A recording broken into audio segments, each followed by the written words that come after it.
8h30 à Bessia Port 2. Nous sommes dans un des plus grands quartiers populaires de Conakry.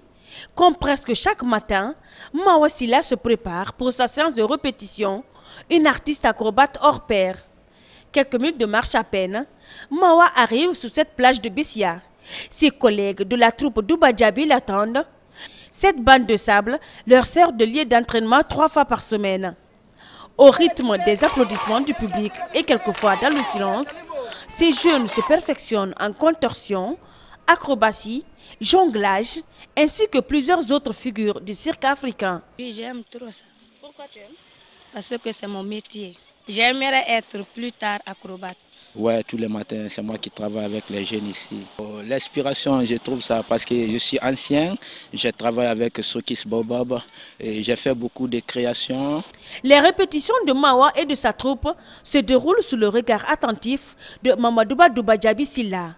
Il est le premier contorsionniste du pays. Il y a 15 ans, sa carrière s'est brusquement interrompue. C'était lors d'un spectacle. J'ai eu un accident en plein spectacle. Quand je suis tombé, mon cou s'est fracturé. Tout le monde pensait que j'étais mort. On a dû m'évacuer en France.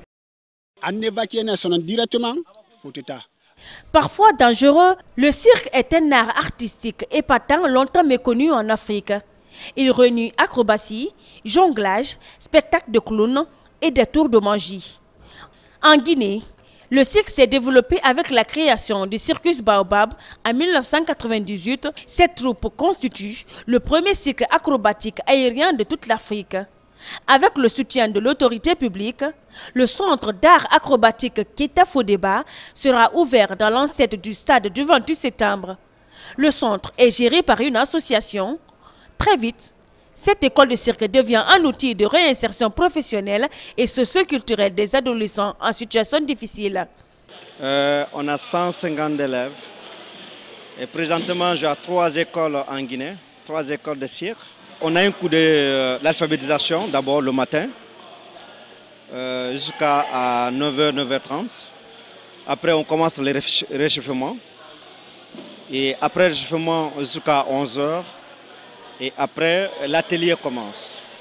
L'atelier, c'est main à main, acrobatie, les pyramides, le trapèze volant, le trapèze fixe, le jonglage, les contorsions. L'école Keita Fodeba favorise l'explosion de talent.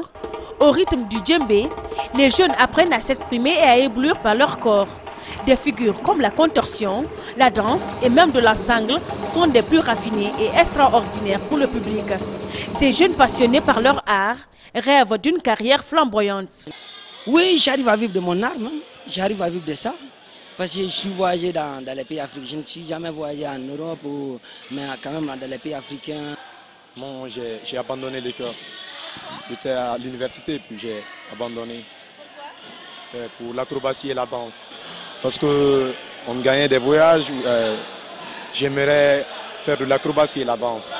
C'est ça ton rêve de faire? Oui, mon rêve est de former plein d'artistes. Encore voyager, faire le tour du monde avec l'acrobatie et la danse. Hier, déboussolés, sans espoir, ces jeunes, pour la plupart issus de milieux défavorisés de Conakry, ont su trouver une bouée de sauvetage auquel ils s'accrochent chaque jour un peu plus. Ils travaillent à développer le cirque en Guinée et participer à des compétitions internationales. En attendant de bénéficier d'une salle de répétition sécurisée, ces jeunes continueront à réaliser des vols vertigineux pour atteindre des sommets et réaliser leurs rêves.